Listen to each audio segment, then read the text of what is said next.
ആദരണീയനായ യോഗത്തിന്റെ അധ്യക്ഷൻ, പ്രിയപ്പെട്ട സിഡ്കോയുടെ പ്രസിഡന്റ് കൂടിയായിട്ടുള്ള വിജയേട്ടൻ, ഉദ്ഘാടന കർമ്മം നിർവഹിച്ച് വേദി വിട്ടിറങ്ങുന്ന പ്രിയങ്കരനായ മലയാളത്തിന്റെ സാംസ്കാരിക മനസ്സിന്റെ തലവൻ professor M K Sanu master, അതേപോലെ തന്നെ വേദിയിലുള്ള ബഹുമാന്യയായ consultant psychiatrist doctor Elsy Oommen അടക്കം സംഘടനയുടെ സംസ്ഥാന general secretary Shri P B Suresh, 24 ന്യൂസിന്റെ business editor Shrimati Christina Cherian, Shri Binu Sivadas, Shri Govindan, അതേപോലെ തന്നെ ശ്രീ PSCB അടക്കം വേദിയിലുള്ള സഭാരാധ്യരായ സംഘടനയുടെ നേതാക്കന്മാരെ, ഏറ്റവും പ്രിയമുള്ള കുഞ്ഞുങ്ങളെ, അതേപോലെ തന്നെ അവരുടെ ഒപ്പം എത്തിയിട്ടുള്ള ബഹുമാന്യരായ രക്ഷിതാക്കളെ, പ്രിയപ്പെട്ട സഹപ്രവർത്തകരെ, സുഹൃത്തുക്കളെ, ഒരു കാര്യവും ഒരു കഥയും പറഞ്ഞുകൊണ്ട് ഞാൻ എൻ്റെ ആശംസ അവസാനിപ്പിക്കാം. അതിലൊരു കാര്യം എന്ന് ഞാൻ ഉദ്ദേശിക്കുന്നത്, നിങ്ങളുടെ ഒരുപക്ഷെ നിങ്ങളെല്ലാം +2-ന് മികച്ച വിജയം A+ നേടി വന്നിരിക്കുന്ന ഒരു തലമുറയാണ്. നിങ്ങളുടെ ഈ തലമുറ ഒരുപക്ഷെ ഇതിനു മുമ്പുണ്ടായിരുന്ന മറ്റു പല ബാച്ചുകളിലേക്കാൾ ഏറെ വലിയ ഒരു ഭീഷണിയെ നേരിടാൻ പോകുന്നു എന്നുള്ള ഒരു മുന്നറിയിപ്പ്. അതാണ് എനിക്ക് നിങ്ങളോട് പറയാനുള്ള ഏറ്റവും പ്രധാനപ്പെട്ട ഒരു വാണിംഗ്, അല്ലെങ്കിൽ ഒരു കാര്യം. അതൊരുപക്ഷെ ഭാവിയിൽ നിങ്ങളിപ്പോ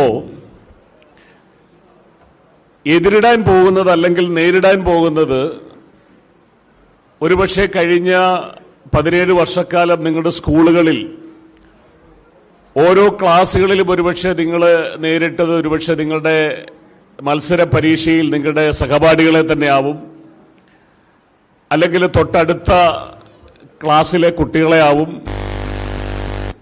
ഇനി ഒരുപക്ഷെ നിങ്ങൾ നേരിടാൻ പോകുന്നത് യൂണിവേഴ്സിറ്റി തലങ്ങളിലുള്ള മത്സരങ്ങളെ ആവും. അതൊക്കെയാണ് ഒരുപക്ഷെ കഴിഞ്ഞ കാലഘട്ടങ്ങളിലെ തലമുറകളും കുട്ടികളും ഒക്കെ നേരിട്ടുകൊണ്ടിരുന്ന വെല്ലുവിളികൾ, അല്ലെങ്കിൽ നിങ്ങൾ നേരിടാൻ പോകുന്ന സബ്ജക്റ്റുകളാവും, മത്സര പരീക്ഷകളാവും. പക്ഷെ ഇനി നിങ്ങൾ നേരിടാൻ പോകുന്നത് ഇവരെ ആരുമല്ല എന്നുള്ളതാണ് സത്യം. ഇനി നിങ്ങൾ കാണാനും പരിചയപ്പെടാനും എതിരിടാനും ഒരുപക്ഷെ മത്സരിച്ച് പരാജയപ്പെടാനും പോകുന്നത് മനുഷ്യനോടല്ല എന്നുള്ളതാണ്. അത് ആർട്ടിഫിഷ്യൽ ഇന്റലിജൻസ് എന്ന് പറയുന്ന AI എന്ന് പറയുന്ന ഏറ്റവും പുതിയ സാങ്കേതിക വിദ്യയോടാണ് ഇനിയത്തെ തലമുറകൾ മത്സരിക്കേണ്ടത് എന്നുള്ളിടത്താണ് നാം കാണുന്ന ഏറ്റവും വലിയ അപകടം, അല്ലെങ്കിൽ നാം ഏറ്റവും ശ്രദ്ധയോടുകൂടി കാണേണ്ട സാഹചര്യം.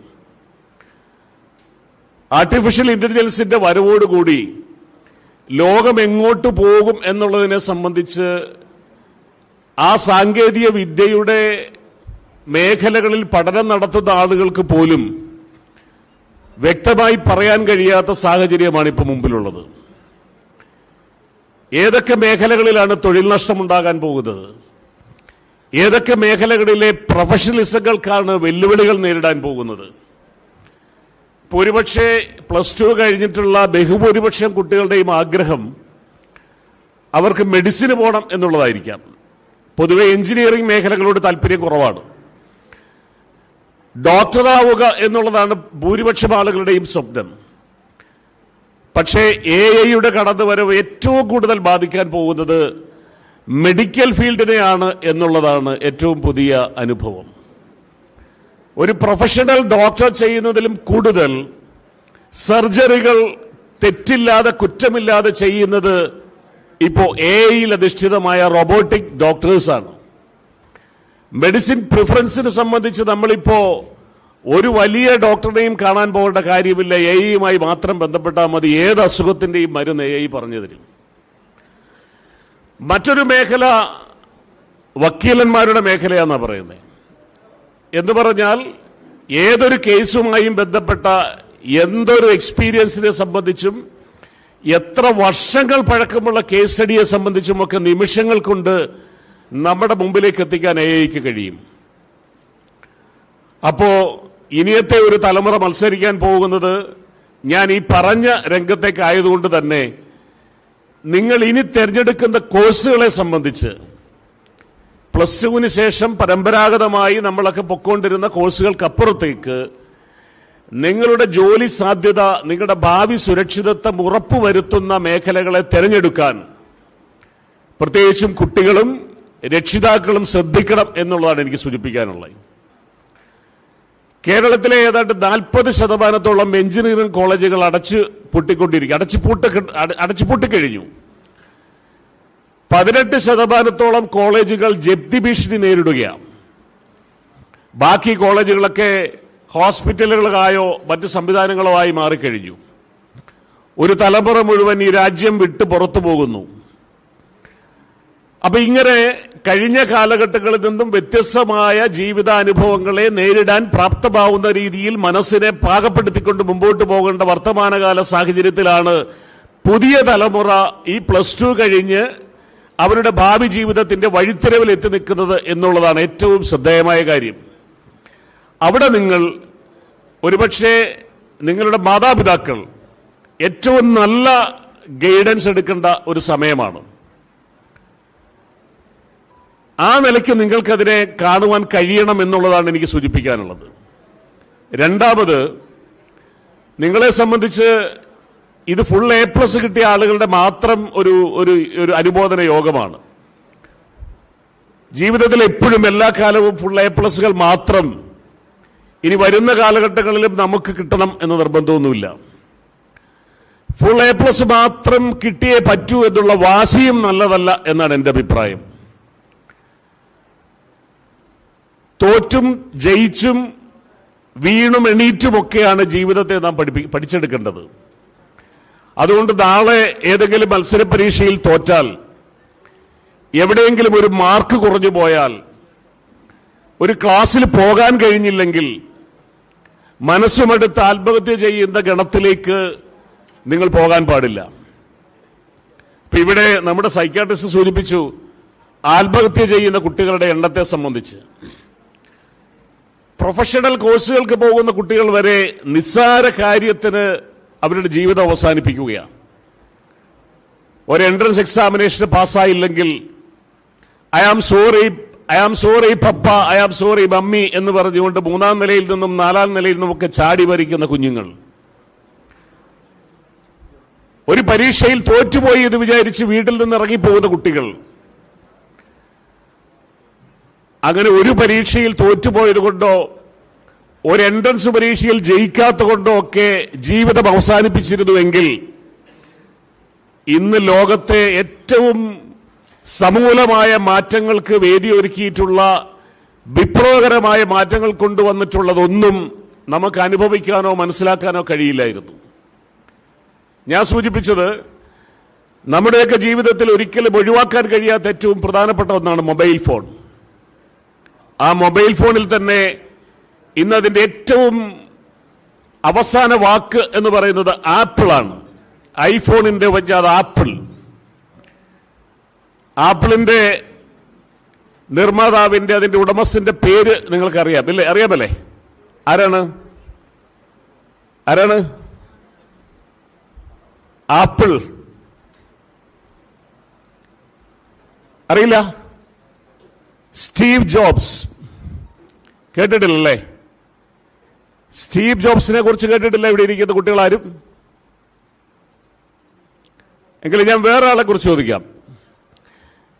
ലോകത്ത് ഏറ്റവും അധികം മൊബൈൽ ഫോണിന്റെ, ഞാൻ പറഞ്ഞു ആപ്പിൾ എന്ന് പറയുന്ന ഫോണിന്റെ ഉപജ്ഞാതാവും നിർമ്മാതാവും ആയിട്ടുള്ള സ്റ്റീവ് ജോബ്സ് ആണെങ്കിൽ ലോകത്തിലെ ഏറ്റവും വിലയേറിയ കാർ ഏതാണെന്നറിയുമോ? ഏതാണ്? ഏതാണ്? മാരുതി സുസുക്കിയോ? പിന്നെ യെസ്, റോൾസ് റോയ്സ് ഇല്ലേ? ഈ ആപ്പിൾ ഫോണിനും റോൾസ് റോയ്സിനും തമ്മിലൊരു ബന്ധമുണ്ട്. വിജയുടെ 2 മിനിറ്റ് എടുത്താൽ കുഴപ്പമില്ലല്ലോ, ഒരു കഥയാ. അല്ല, ചോദ്യം അങ്ങോട്ടല്ല.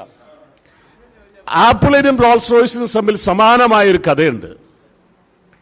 ഇത് രണ്ടും കണ്ടുപിടിച്ച ആളുകൾ, ഇത് രണ്ടിന്റെയും ജീവിതത്തെ മാറ്റിമറിച്ച് ലോകത്തെ മാറ്റിമറിച്ച 2 സംരംഭങ്ങൾ, രണ്ടും ആഡംബരത്തിന്റെ അവസാന വാക്ക. കേരളത്തിൽ റോൾസ് റോയ്സ് ഉള്ള 5 ആളുകളേ ഉള്ളൂ.